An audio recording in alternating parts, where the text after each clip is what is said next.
Welcome back to our journey through Uncommon Success, How Family Stewards Produce Intentional Wealth. I'm David Witter, and founder and CEO of Financial Harvest Wealth Advisors. And today we're moving into Chapter 7, which is on healthcare and longevity.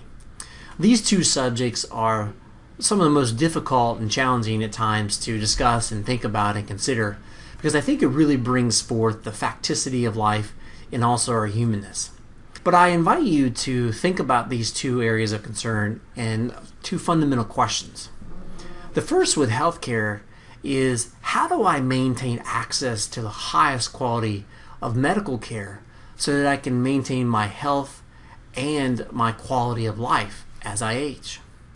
And with longevity, the question you might think with is, how do I maintain my comfort and my dignity even when I need care, and so I don't become a burden on my loved ones?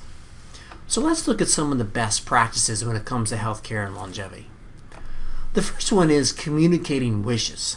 This would be a situation where you sit down with your Generation 2 or Generation 3 to express to them what are your wishes when it comes to your longevity and to your care. What assets would you want them to spend down first? What are your convalescent care wishes? How about living arrangements? This is one of the areas where about 50% of our interviewees weren't satisfied that the next generation knows what their wishes are when it comes to their care. But they were very specific in outlining whether they'd want to move in with a loved one, would they want someone to come to their house for the care, or would they want to go to a continuing care community. So obviously it's important to express and communicate these wishes to your loved ones, the next generation, so they can follow them. The second is having access to quality medical care. Right now, there's shrinking supply due to downward pressure on reimbursements, not only from insurance companies, but primarily from Medicare. At the same time, about 3.6 million baby boomers are joining the ranks of Medicare services each year. So that's increasing demand and decreasing supply. What that means is a lot of times there is longer waits for care. So one of the things we talked about is considering a concierge doctor. This is where you pay an annual or a monthly fee to have access to a specific doctor. A lot of times they'll even give you their personal cell phone number, but it gives you access to that primary care physician, and they don't take insurance. They're basically your private doctor. What we're talking about in the context here is, does it make sense to consider utilizing them now, building those relationships so that as I continue decrease in supply and increase in demand, then you already have that relationship built. Also what's showing up is getting quality care and access to care once you hit age 65 and on Medicare. Some doctors are no longer accepting Medicare, but we're also seeing is, how do you circumvent having the long waits to get access to care? These are all would show up in your care access plan, as we like to call it, in terms of taking care of your health care.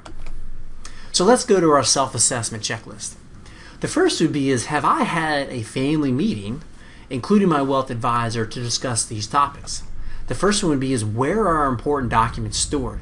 That would be your estate planning documents, living will, power of attorney, healthcare surrogate, and your will. Specifically that healthcare surrogate and also the power of attorney, so that there's continuity should you become incapacitated. Do they know where those are stored? Second is, what professionals should they go to first to get help in your situation when you may not be able to act in that capacity? Third, what assets to spend down first should you need care? And last but not least is, what are your long-term care wishes and living arrangements as you might need convalescent care? Secondly, on our checklist is, what is your plan for maintaining access to high-quality medical care when you need it most? What about a concierge doctor? Have you considered that? Have you interviewed them? How do you select them? And then secondly, how about access to those that aren't accepting Medicare, or in situations where you need immediate or quick care and you don't want to wait necessarily to see doctors that are accepting Medicare? What's the plan there? So this is your checklist. As we always say, be intentional. Look at those as a self-assessment for you when it comes to your healthcare and your longevity, and that will lead to uncommon success.